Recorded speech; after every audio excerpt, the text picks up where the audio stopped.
So this is exactly how the US and Israel coordinated an attack that took out one of the most dangerous man on earth, the Ayatollah of Iran.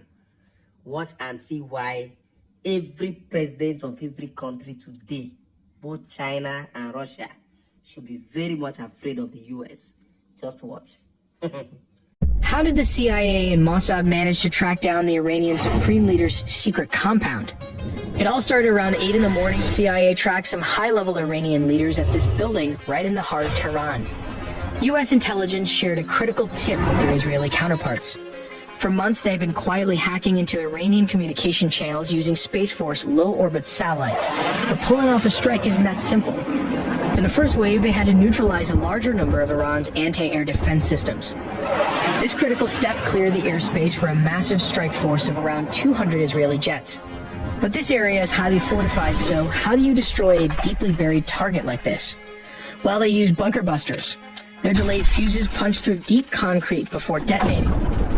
This is part one. How exactly did Israel and the United States manage to assassinate one of the most heavily protected men on the planet? The answer? An unprecedented joint operation. For months, the CIA and elite Israeli units waged a shadowy intelligence war. Using a web of surveillance satellites, intercepted comms, and human spies, they mapped Ayatollah Khamenei's every move in absolute secrecy. Utilizing a sophisticated web of low Earth orbit surveillance satellites, intercepted encrypted communications, and highly placed human assets deep within the regime, they painstakingly mapped Ayatollah Ali Khamenei's every movement, security protocol, and daily pattern. The vulnerability, the Pasteur Street Summit. The critical breakthrough came when American intelligence identified a fleeting yet massive vulnerability, the highly classified Morning Summit. Top-tier Iranian military commanders, security advisors, and political officials were converging on the heavily guarded Pasteur Street compound in the heart of central Tehran. Shielded by layers of urban infrastructure, elite guard details, and what they believed was an impenetrable umbrella of state-of-the-art air defenses. Like the homegrown Baver missiles, as well as 400 radar system located all over the city. The leadership gathered in a false sense of absolute security. Here comes part two. How many aircrafts were involved in taking out a single target? The focal point of the operation was Beit Rabari, Khamenei's highly secure official residence and centralized office compound located in the heart of downtown Tehran. While they used around 200 aircrafts, the localized strike on Beit Rabari was the anchor of a massive, flawlessly synchronized aerial campaign.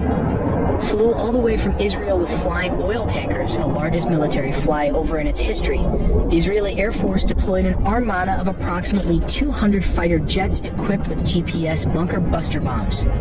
As stated, he was actually occupying a shallower subterranean facility, the free-falling guided bomb, which the IDF deployed as the munitions. It easily pierced the earth and reinforced concrete, triggering a catastrophic collapse of the entire underground structure. According to leaked Israeli intelligence reports, exactly 30 heavy munitions were dropped directly onto the Supreme Leader's compound to guarantee total structural failure. Obliterating such targets relies on specialized bunker buster munitions equipped with delayed action fuses, allowing them to physically penetrate deep into the ground and concrete before detonating. As a dedicated specialized squadron delivered the 30 bunker busters directly to Khamenei's compound, the rest of the armada operated simultaneously across Iranian airspace. They dropped hundreds of munitions to cripple over 500 targets, instantly blinding critical air defenses and neutralizing ballistic missile silos. Here comes part three, and this is Iran's mistake. How the Iranian made a very big mistakes to protect its leader. Because he was occupying a shallower subterranean facility, the deployed munitions easily pierced the earth and reinforced concrete, triggering a catastrophic collapse of the entire underground structure. Intelligence sources later revealed a critical tactical flaw in his positioning.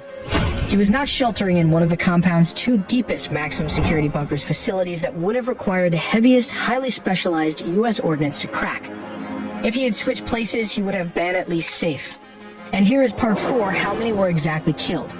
while the complete list of eliminated targets is still undergoing global intelligence assessment. The strike successfully decapitated Iran's operational leadership in a single devastating blow.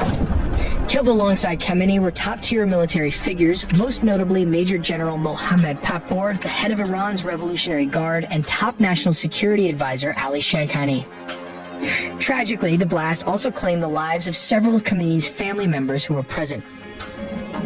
But the first wave with 200 jets and U.S. Tomahawk cruise missiles did not just hit his compound. The U.S. cruise missiles was the one to take out anti-air defense system, while the 200 IDF jets took out the Iranian leadership. All in all, U.S. and Israeli forces struck approximately 2,900 targets across Iran, according to U.S. Central Command, in just one day. Reports suggest the CIA allegedly penetrated Iranian communications by bombarding them with spam calls, jump calls, and online breaches.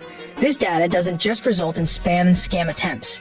It can also affect your insurance rates and ultimately will lead into a loan denial just when you might need credit.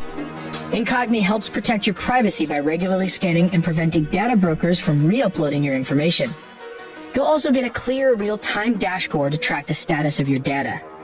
As an add-on with Incogni Unlimited plans, you can gain access to this custom removal tool. That's where Incogni comes in. Copy the link of any site exposing your information.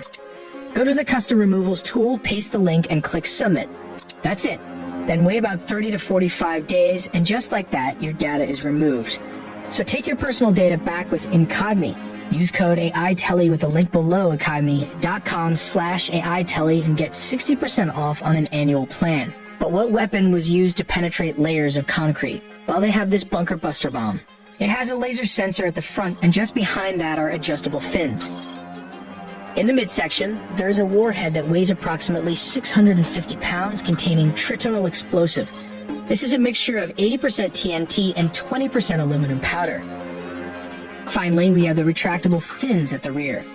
To give you a better sense of its size, comparing it to a person can be helpful.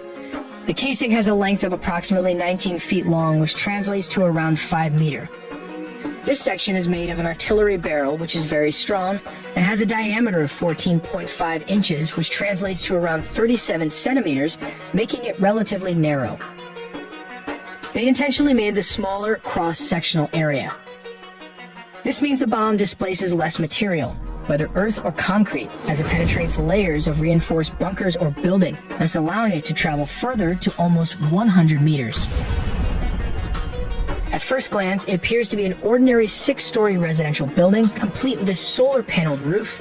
However, there's more to this structure than meets the eye. What makes this building particularly noteworthy is its underground basement, which is rumored to contain a network of tunnels. These tunnels are believed to serve as emergency escape routes, adding to the site's strategic importance. We've put together a few different scenarios to help you better understand the IDF's assassination tactics. The CIA and IDF would employ spies and agents to gain information on a high-value target. With a clear line of sight, the operative waits for confirmation that the high-value target has arrived at the meeting point. This target reportedly arrived at underground headquarters in the southern suburbs for a meeting with several top leaders. The tip-off was allegedly received by Israeli officials on the afternoon of Saturday, September 27th. A fighter jet was expected to target and illuminate the building using its laser targeting pod, focusing on one of the specific buildings. Subsequently, a dozen of F-15 jets dropped not one but 80 bombs of various types. The tip of the spear would have been the bunker buster bomb that can penetrate through this 6-story building, leveling all 6 structures to the ground and in the process eliminating Hassan Nasrallah in the action. Let's consider scenario 2. If an Iranian spy had not assisted the IDF, a Mossad agent or soldier might have been nearby, confirming Nasrallah's location or possibly illuminating the target with a ground-based laser. In this case, GPS coordinates would have been transmitted to the IDF. Once ready, the F-15 jets would have dropped around 80 bombs of different types, leveling the entire 6-building complex. The reason for dropping so many bombs was to ensure the elimination of a high-value target like Hassan Nasrallah. Unfortunately, the collateral damage resulted in a significant number of innocent civilian casualties, a tragic cost associated with this operation. And finally, we have scenario 3, which is the most likely. hacking Hezbollah's communication system for the last 5 years to intercept encrypted messages without deploying any agents into Lebanon or Beirut. Upon learning that the Hezbollah leader had arrived at the building, an F-15 fighter jets flew and dropped a barrage of bombs, eliminating the entire leadership inside the underground bunker. Out of the 80 bombs used, the IDF also deployed the Mark 82 weapon, the Bunker Buster, and the GBU-39, which were part of a purchase valued at around $3 billion from the U.S. Let's take a look at how this works. Step 1. First, a laser is used to illuminate the target, or GPS guidance is already assigned to it. Step 2. An F-15 jet flies near the illuminated target and the bomb is released. Step 3. Once the bomb is dropped, the guidance system at the front connects with the tail and fins. This enables the bomb to make precise adjustments, guiding it accurately to its target. Step 4. As mentioned, this is a bunker buster bomb designed to penetrate around 6 meters of reinforced concrete bunkers and can travel up to 100 feet of soft ground or buildings. Step 5. In the past, the GBU-28 has been equipped with a delay fuse like this one, allowing it to detonate after penetrating its target, rather than exploding on impact. The bomb contains 700 pounds of TNT, which generates a blast radius of several hundred meters, quite significant for a bomb of this size. As an engineering channel, we will also look into how these Mark 80 and 82 series of weapon can be turned into a guided bomb. When released, it falls just like a normal dumb weapon. As stated, the bomb can be fitted with a nose fuse, a tail fuse, or both simultaneously. Upon hitting the ground, the frontal fuse activates, burning the fuse conduit from the front to the back, thus creating a huge explosion. The alternative option is using the tail fuse FMU-139. This is usually used for delayed action and is set by the pilot. When it hits the target, the weight of the bomb will penetrate the concrete surface of a building, the fuse activates, and the conduit rod, which creates the 500-pound explosion after a few seconds as programmed. This can create a lot of damage considering its small $4,000 price tag. We also made a deep dive into the sea, air, and land components of the nuclear triad, so subscribe for more videos to